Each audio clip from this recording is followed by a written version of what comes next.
we got to get that thing to the front of the shop. Anybody want to buy a Westfalia?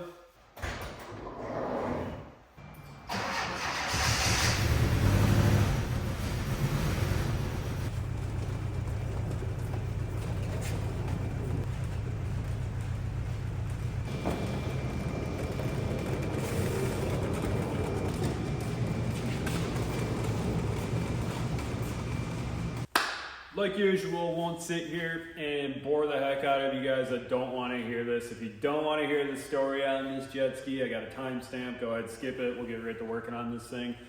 For those of you who want to hear it, this is the story. I'll try to make it as quick as possible. Basically, heavily into these stand-up jet skis. I love these things. And last fall, I was on Marketplace just searching, and I saw an ad that was posted on there, and it was for a Big Mabel tube, and in the background you could see this jet ski, just the nose of it sticking out. And of course, me being into stand-up jet skis, I knew instantly that it was a 550SX, which is one of the more sought after stand-ups, and I'll get to that in just a minute here. But 550SX, just saw the nose sticking out, and I had to hit her up, and I said, you know, is the jet ski in the back for sale at all? You know, it was like October, so the year was winding down, especially here in Wisconsin. It was already getting pretty cold out. And anyhow, she sent me back a message. She said, you know, it's my husband's. I can give you his number if you want to text him, whatever. She gave me his number. I reached out to him, and lo and behold, he texted me back, and he's like, yeah, you know, I will get rid of this thing if you want it, if you want to come look at it. One of those things, give me an offer. And you know, I wanted to see it in person or whatever, so drove out to go and see it. When I got there, pretty dang good shape for this thing, but I learned a lot from this guy. Basically, he told me he bought it brand new in 1992, 91 or 92, as it was a year-old 2 model there.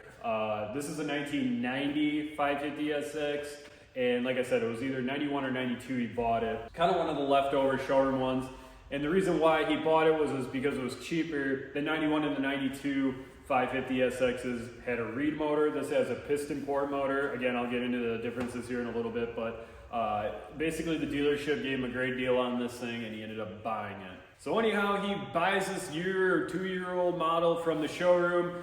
They wanted it gone. He got a good deal on it, and he brings it to Fox Lake here in Illinois, and he's like, I couldn't ride it. My son couldn't ride it. My wife wanted nothing to do with it.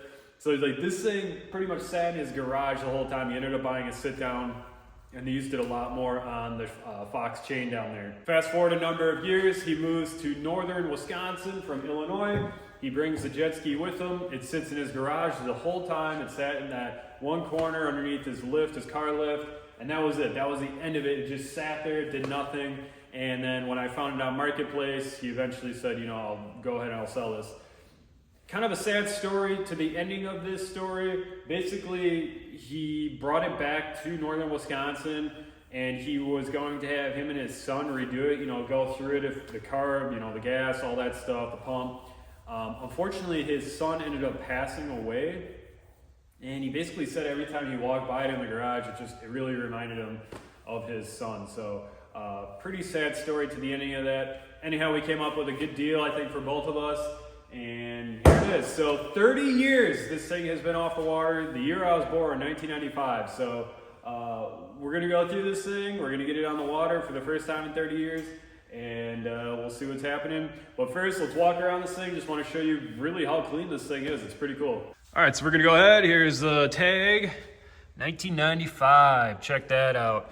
And this ski is it's in incredible shape. Now, there is one downside to this jet ski, and I'll show you in 1 second, but we're gonna walk this way here. It's got a pink mat on it. It's got a Jet Performance ride plate on it, and I believe, nope, that's the stock intake. So it's got a ride plate on it, and I'll turn on my light here. You can just see how long this thing has been, the amount of debris that's in that jet pump, just sitting in there, rocks. It's got the stock impeller on it, but No biggie there. You guys can see in the tray, I already have our carb rebuild because I know it's gonna need it for sure. But overall, honestly, usually you can tell by these jet skis, by like the exhaust area, just how much usage they've been through. And you can see this one's pretty clean around that, in all honesty. Stickers or the decals are in really good shape. There's no water line around the hull. You know, there's our 95 sticker there.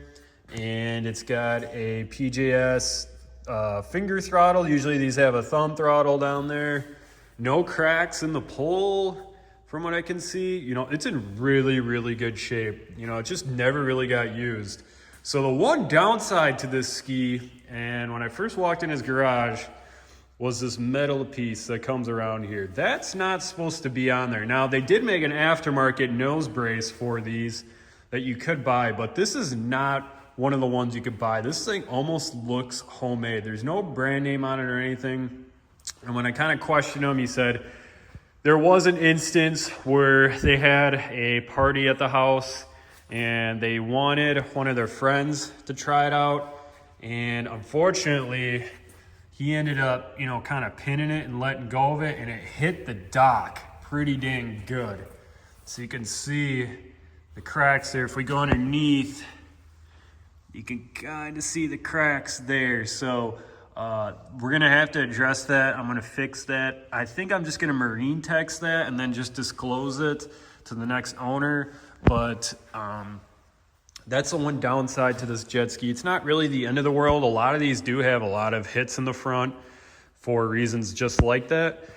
But that is there. So those sponsons are supposed to be on there. That's the right thing. Even this, you know, this decal turns yellow. This is like a plastic around here.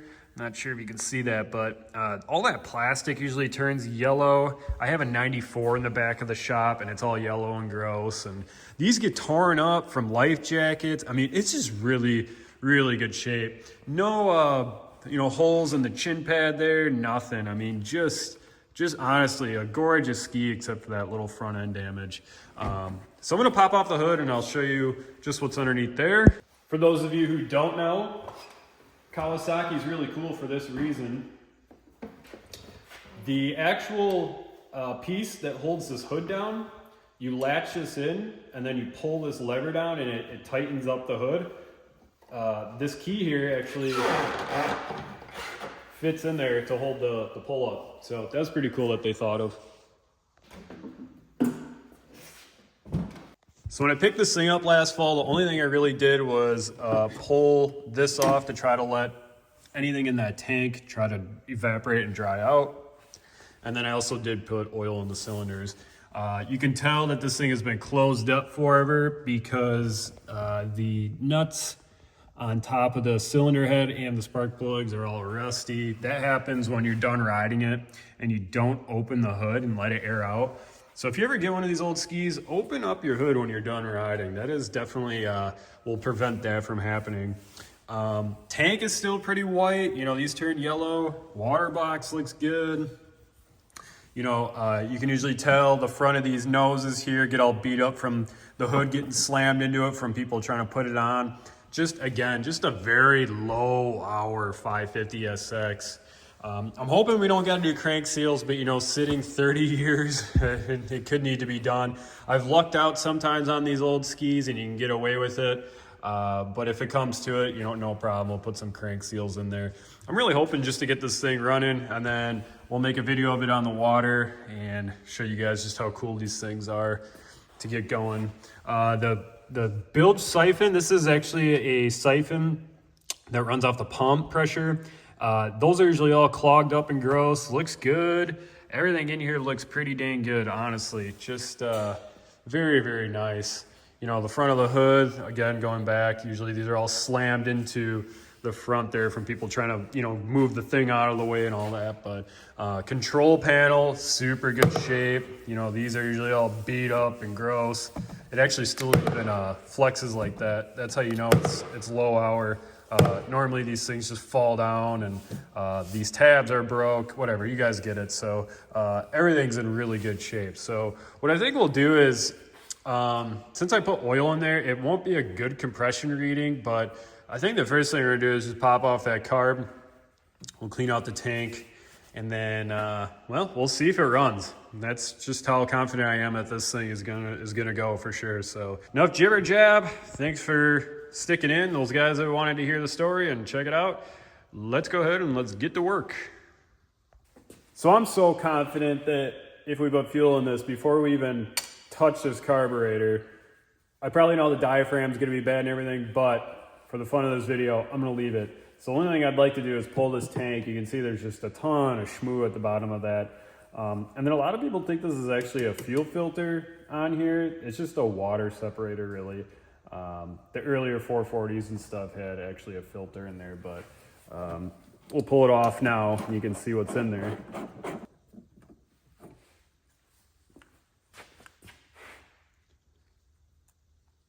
Can you give that a smell for me?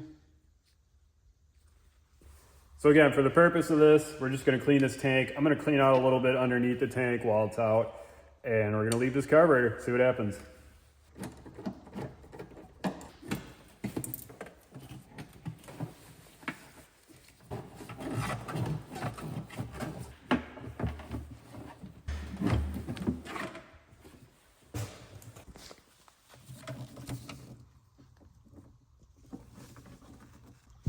Also, this was replaced at some time, and it is hard as a rock, but the original Kawasaki lines, still flexible. Insane, honestly. The machine's like 35 years old, you know? It's crazy.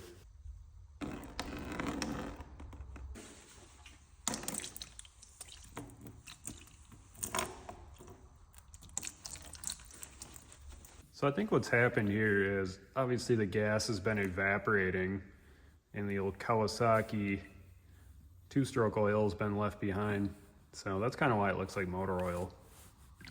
So going back to what I was saying, this isn't a fuel filter. And when it sits right here, the inlet from the tank to the carburetor goes to it. Basically, it's like a sediment cup / water separator. There's no filter in there. Like I was saying, the earlier 440s and stuff and some of the 550s did actually have a filter in it, but this doesn't. You have your filters on the pickups right here. So hopefully anything you do catches there, and then any like sand or stuff that does make it through those filters makes it to this cup and then sinks to the bottom before going to the carb. Sometimes it works, sometimes it doesn't, but that's kind of the premise behind this little cup. I got the tank soaking, so we're gonna let that soak. I'm gonna clean up the bottom of this, not gonna bore you guys, and then we'll come back and we'll put it back together. We're gonna see if this puppy runs. Just real quick, wanted to grab my first scoop with you guys on film here. Check this out. This whole thing just crusted up and picked up. That is disgusting. So there's actually one other thing before we move on that I want to show you guys, and this is actually kind of quite funny. So you have a little inspection plug here, and I'm gonna bring you guys in closer and we're gonna pop that off. Basically what happens here is people who just get into these jet skis think this is actually like a crankcase filled, that there should be oil in here. So we're gonna pop that off and see if there's oil in there. There should not be any oil, it's just an inspection plug for timing and stuff. So the other reason why there could be oil in there is from the crank seals, but since this motor hasn't ran in so long, I doubt we're gonna see anything in there unless somebody put oil in there. So let's pop off that inspection plug and see if there's any surprises in there. Give you a little better look at that inspection plug right there. And again, I know you guys are probably sick of hearing it, but just the amount of hours that are on this thing is insane. Usually these front flywheel covers are all corroded and they're peeling with paint. They're slammed from people pulling the tanks in and out of them. Just incredible shape. You just don't see that anymore. So, all right, let's go pop that. Got to be careful here not to actually break the plug. That's happened before too. They get brittle. Okay, that one's not as tight. Still sounds like a good seal.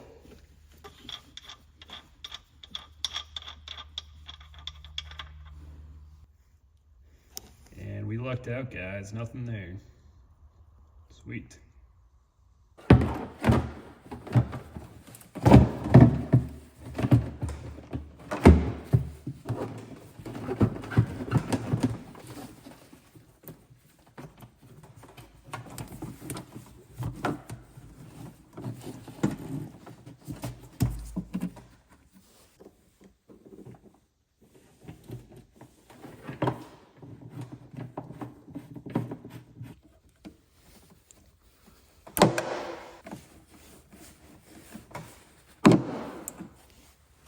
little interesting. This return line we just pulled off, that's really hard. Actually has like a restrictor in it. Kind of interesting. Not sure what that's all about. Maybe the carb was flooding or something. They thought that would help. Hard as a rock though. Look at this thing. Can't even bend it. Ugh.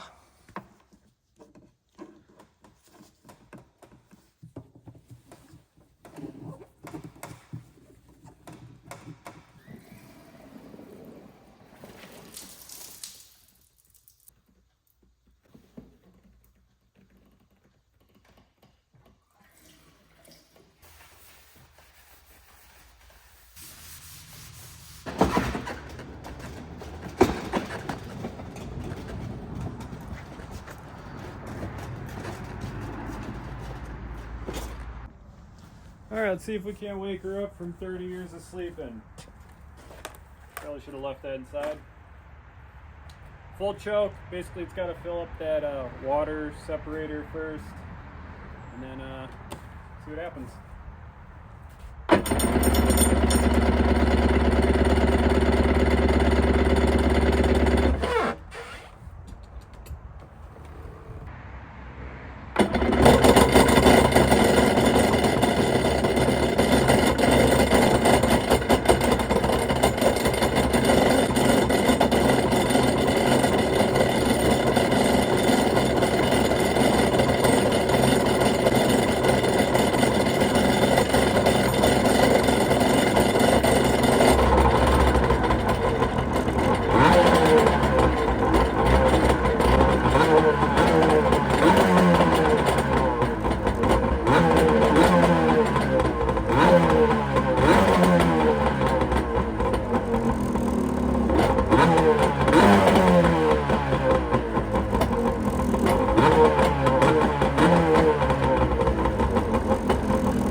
Restart.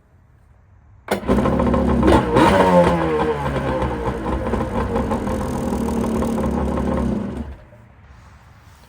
mean, in all honesty, you can't really go wrong with these things. I've owned probably 60 of them now, and they just don't really need a lot to go. If the compression's there and the last person drained the fuel, hopefully, it's gonna go. This is probably one of the more longer ones that I've bought in that hasn't been started. I mean, 30 years, that's a long time. I did have one, I think that was a little older. It was a 92. 1992 was the last time it ran, and it was an 86 Kawasaki X2. And same thing. I mean, it's a fresh battery, fresh gas. We haven't touched the carb. Pretty crazy. So I'll pop the hood and we'll just check inside, see how it looks, and then we'll fire it up again. So I just saw probably why it took a second to crank up. I forgot to tighten these. I left them loose. I'm gonna go grab a wrench. Whoops. A little bit of compression escaping.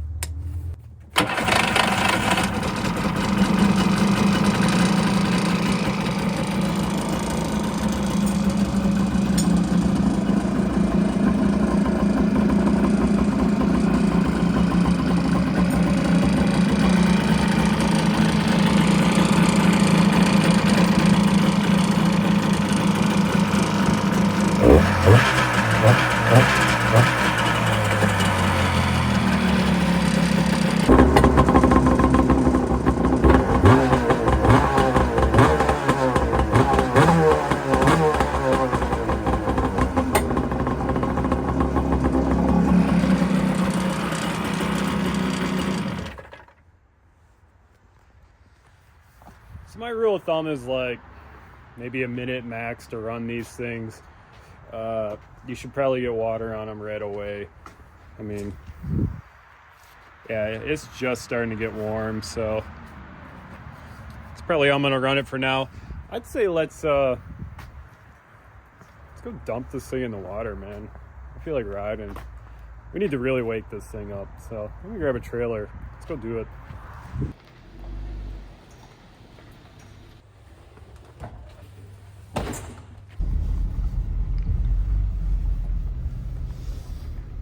Here's the testing pond. Just kidding. We still got to get there.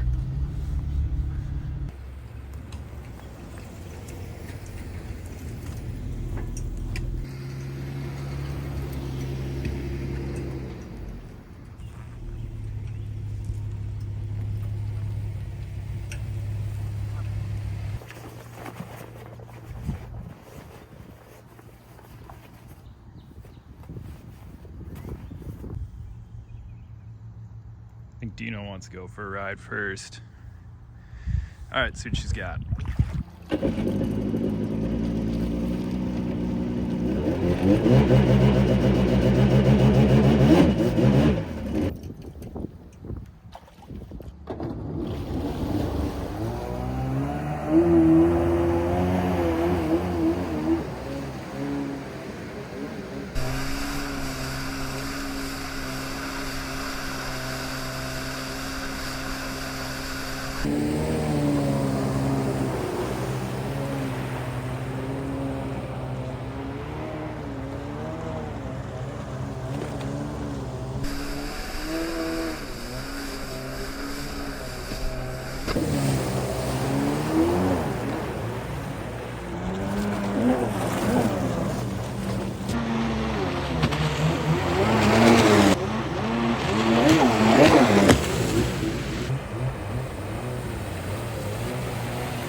Right, so probably the best way to actually repair this would be to take like a die tool, grind down these cracks, go from the inside, put some fiberglass probably in on the other side, and then like, you know, mix up some epoxy resin and gel coat and stuff and make this look really nice, and then probably have to repaint the front. This at the end of the day is still a 550 piston port. You know, if this was like a Reed 550 or something, or you know, even like a 750 or something, I'd probably put a little more time into this, but just because at the end of the day it's 550 and it's only worth so much, I'm gonna do it with this Marine Tex. I've done this on a few of my other boats.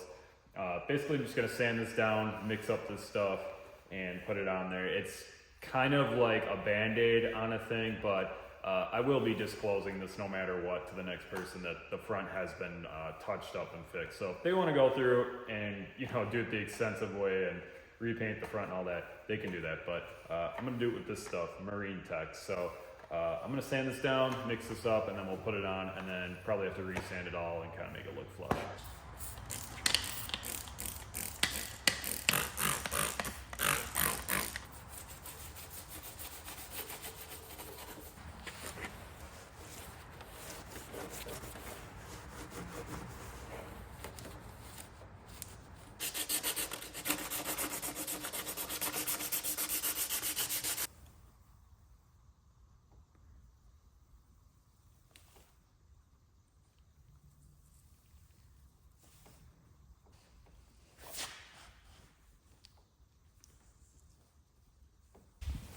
What I like to do when the sides get a little too high here, just take a razor blade and then just kind of clean it up a little bit. Just makes sanding it a little easier.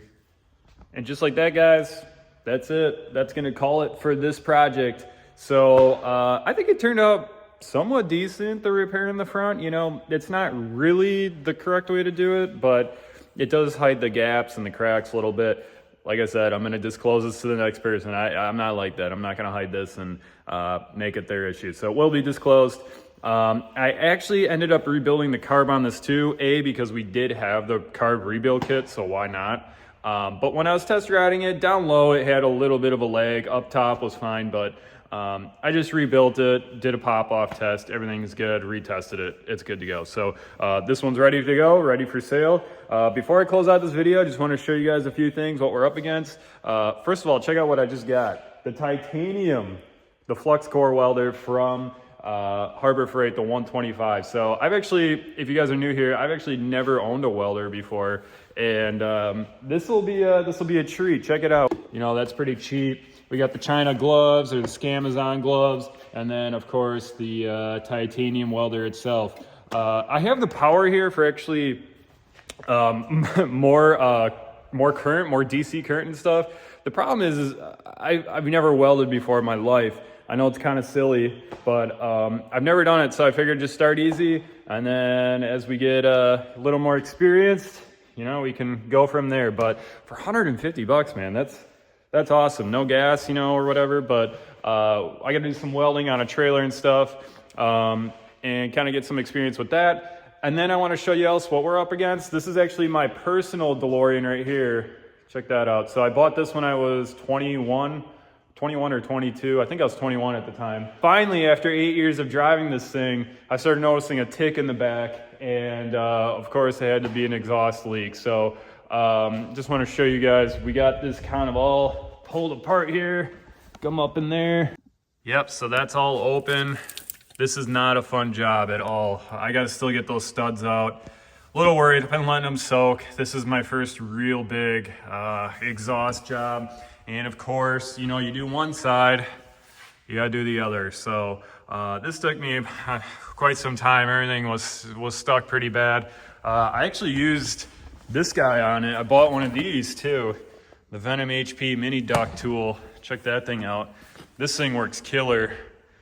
This is one you can kind of bend yourself. Otherwise it comes with this tip too. And you just stick it around the bolt, heats up, and man, within 30 seconds, the thing is just cruising. I mean, glowing red, so pretty sweet with that. So we gotta finish up this exhaust job, and I think the next video will be my driveway barn find DeLorean, whatever you wanna call it, abandoned driveway, whatever. You guys will see it in the video, but this will probably be my next release now that we're kind of done with the jet ski stuff. All right, guys, as always, appreciate you coming by and hanging out with me for quite a bit. Sorry to kind of talk a lot in this one, but just wanted to get everybody on the same page, and fingers crossed I can learn to weld. So any pointers, let me know in the comments. All right, guys, appreciate you. Thanks. Also, I think we got to put a train horn on the Subaru 360. What do you think? Next project.